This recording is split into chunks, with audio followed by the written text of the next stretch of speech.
अब तक आपने जनगणना होते देखी होगी कागज और फॉर्म पर, लेकिन अब तस्वीर बदलने वाली है। भारत में इतिहास रचने की तैयारी हो रही है। साल 2026-27 में देश की पहली डिजिटल जनगणना होने जा रही है। जी हाँ, अब कागज कलम का झंझट खत्म, क्योंकि जनगणना निदेशालय ला रहा है एक खास मोबाइल ऐप जिसमें आप अपने खुद की जानकारी खुद भर सकेंगे। लेकिन क्या ये इतना आसान होगा? आइए इस क्रांतिकारी कदम की पूरी कहानी जानते हैं। भारत में जनगणना अब डिजिटल युग में कदम रखने जा रही है। 2026-27 में होने वाली जनगणना देश की पहली डिजिटल जनगणना होगी, जो आजादी के बाद 8वीं और कुल 16वीं जनगणना होगी। और जनगणना निदेशालय इसके लिए एक खास मोबाइल ऐप लॉन्च करेगा, जो एंड्रॉइड और आईफोन दोनों पर उपलब्ध होगा। इस ऐप के जरिए परिवार का मुखिया अपने घर परिवार की जानकारी खुद दर्ज कर सकेगा। लेकिन रुकिए, इतना ही नहीं, जानकारी भरने के बाद जनगणना अधिकारी घर घर जाकर डिटेल्स की क्रॉस चेकिंग करेंगी और उसे डिजिटल फॉर्म पर अपलोड करेंगी।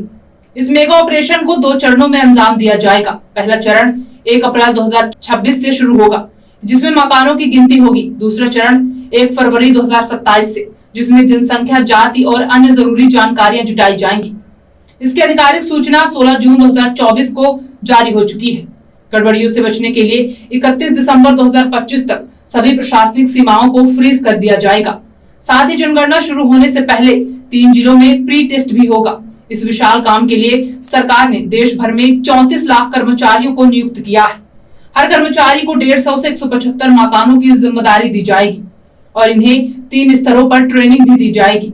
राष्ट्रीय ट्रेनर, मास्टर ट्रेनर और फील्ड ट्रेनर। हर गांव और शहर को छोटे छोटे हिस्सों में बांटा जाएगा, ताकि कोई भी घर या व्यक्ति गिनती से ना छूटे। ये डिजिटल जनगणना न सिर्फ समय बचाएगी, बल्कि डेटा को और सटीक बनाएगी। लेकिन सवाल ये है, क्या इतने बड़े पैमाने पर तकनीक का इस्तेमाल बिना किसी रुकावट के हो पाएगा? भारत अब डिजिटल जनगणना के साथ एक नया इतिहास लिखने को तैयार है। आपको क्या लगता है?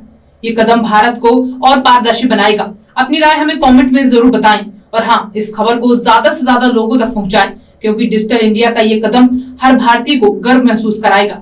खबर के अपडेट्स जानने के लिए बने रहिए सुरमा भोपाली के साथ। मैं पुष्पांजलि पांडे। मिलते हैं अगले वीडियो में, तब तक के लिए नमस्कार। ताजा तरीन खबरों के लिए आप हमारे YouTube चैनल सुरमा भोपाली को सब्सक्राइब करें एवं शेयर करें। आप हमें Facebook, Instagram और X पर भी फॉलो कर सकते हैं।